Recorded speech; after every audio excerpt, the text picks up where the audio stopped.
Maka orang membenci ulama berarti membenci Nabi Muhammad SAW. Orang membenci ulama, memusuhi ulama, berarti dia membenci Allah Subhanahu wa ta'ala. Ati Allah, ta'ala kepada Allah. Wa ati Rasul, ta'ala kepada Rasul. Wa ulil amri. Ulama menafsirkan ulil amri di situ adalah penafsiran yang pertama adalah para ulama. Karena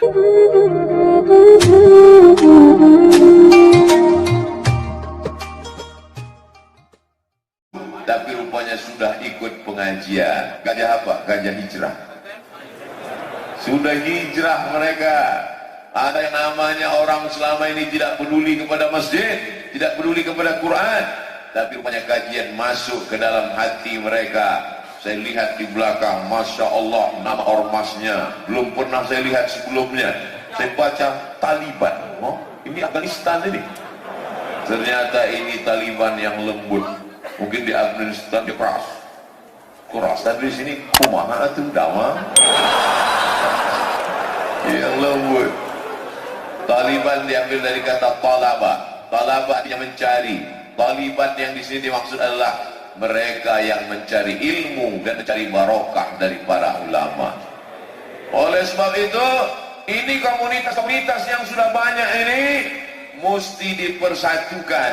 Dan alhamdulillah, di antara yang mempersatukannya, yang menjemput saya dari airport, yang membawa kemudian kajian petang tadi sampailah ke Masjid Agung ini, di antaranya adalah salah satu yang mengayomi disebut dengan, dulu kalau kami di Mesir itu nilai paling rendah, paling bawah namanya makbul.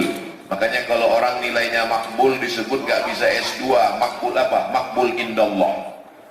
Tapi ada yang lebih tinggi daripada makbul, namanya jayyid, bagus. Ada yang lebih tinggi daripada jayyid, namanya jayyid jiddan. Tapi ada yang lebih tinggi daripada jayyid jiddan, mumtaz.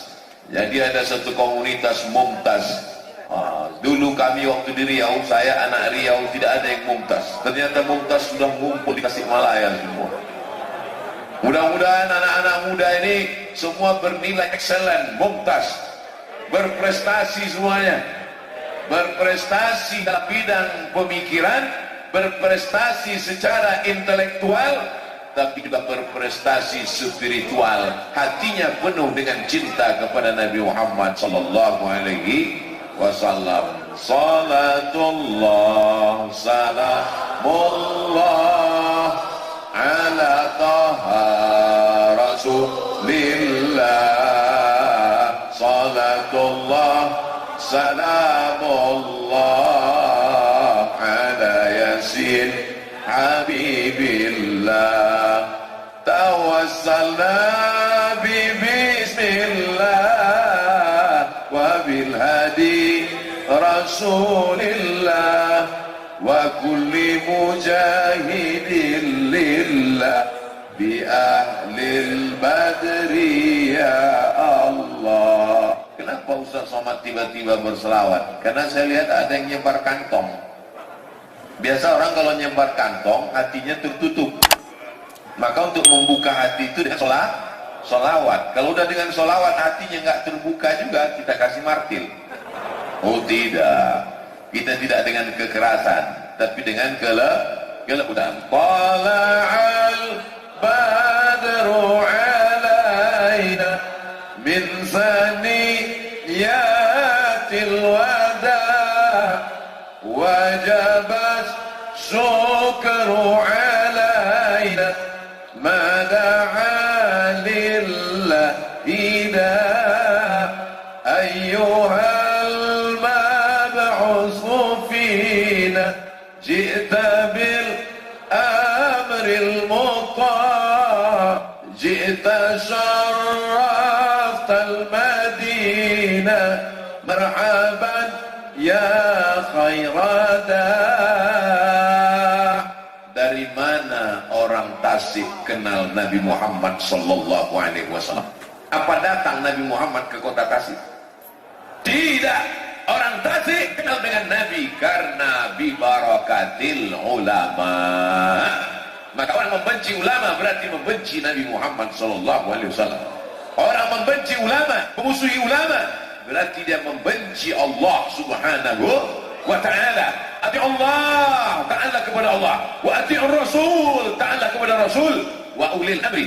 Ulama menafsirkan ulil amri di situ adalah, penafsiran yang pertama adalah para ulama, karena Nabi tidak meninggalkan istana yang pergi ke kota Madinah Al-Munawwarah. Ada yang melihat istana emas punya Nabi Muhammad SAW? Tidak ada. Nabi tidak meninggalkan kursi dari permata. Nabi meninggalkan replika tempat tidur, menetes air mata kita melihat tempat tidur Nabi yang penuh dengan kesederhanaan. Diberikan dia kasur empuk, apa kata Nabi? Tidak layak bagiku. Disiapkan tempat tidur dibuat dari anyaman kulit korma, batang korma, pelepah korma. Menetes mata jamaah melihat itu semua. Betapa rendahnya diri dia di hadapan manusia. Man tawadha'a lillah, siapa yang merendahkan dirinya di hadapan Allah, maka Allah angkat derajatnya. Maka hari ini kita boleh sedih karena tidak berjumpa dengan Nabi, tapi kita masih punya ulama. Maka Tasik Malaya, negeri 1000 santri, negeri 1000 pesantren, kita pertahankan sampai hari kiamat insyaallah. Takbir. Yang punya tanah wakafkan, serahkan kepada alim ulama. Malam ini banyak alumni Al-Azhar ke Mesir, datangkan pada mereka, saya mau serahkan tanah wakaf saya. Setuju?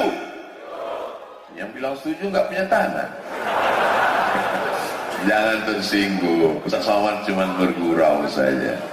Tanahmu sejauh mata memandang, tanahmu beratus hektar. Begitu engkau mati, adakah yang mati bawa surat tanah? Itu apa mati bawa surat tanah? Tanah yang kau wakafkan untuk pondok pesantren, itulah yang akan membuat kuburmu terang benderang. Betul? Terang sampai sakit mata melihat lampunya. Ustaz Abdul Somad ketika videonya di Tasikmalaya di Masjid Agung, kenapa terang benderang ya Pak Ustaz? Kenapa wajah Ustaz putih sekali di situ? Lampunya terang, guys. Kalau kau mau terang kuburmu, tempat yang paling gelap, tempat yang paling senyap, tempat yang paling sunyi, tapi justru kau berada di tempat yang paling lapang, terang benderang.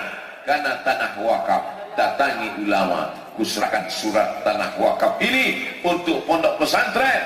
Datangi pondok pesantren, saya tidak sanggup berikan tanah wakaf. Berapa WC yang kurang? Loh, kok Ustaz tiba-tiba ingat WC? Tidak ada yang paling sulit, paling sempit, paling susah daripada kebelet. Santri 1000 orang, WC-nya 3, ngantri 300 orang. Sudah 3 pakai karet itu.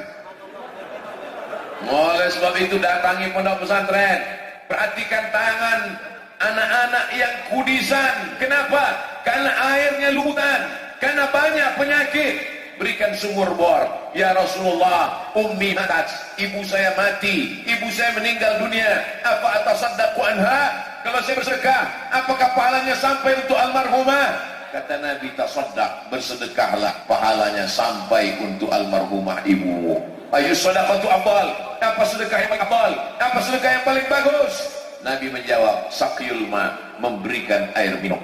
1 gelas kau berikan, mengalir. Kalau sedekahnya segini, insya Allah mengalir 600 ml 60 menit. Tapi kalau sedekahnya 1 sumur bor, sampai hari kiamat tetap mengalir. Anak-anak santri akan berwudu, anak-anak santri akan mandi, anak-anak santri akan mengaji, anak-anak santri akan sholat. Mereka minum, mengalir terang benderang kuburmu, lapang barzahmu, tetesan embun di tengah gurun pasir yang panas. Mau? Kirimkan ke nomor rekening berikut ini. Tapi kadang niat baik kita dimanfaatkan oleh tukang tipu-tipu. Mudah-mudahan yang tukang tipu dapat hidayah. Jangan doakan yang enggak baik. Ini kadang ada orang, mudah-mudahan yang kena tipu matinya ditabrak truk. Jangan. Kita doakan, memangnya kalau dia tabrak truk selesai masalah? Enggak. Mudah-mudahan dia dapat hidayah. Mudah-mudahan anak cucunya soleh-solehah, sehingga menjadi penerang umat di tengah kegelapan. Sayangi ulama, cintai ulama. Alhamdulillah malam ini di tengah keterbatasan, di tengah kesulitan, di tengah penyakit, jangan lupa subscribe, like, and share.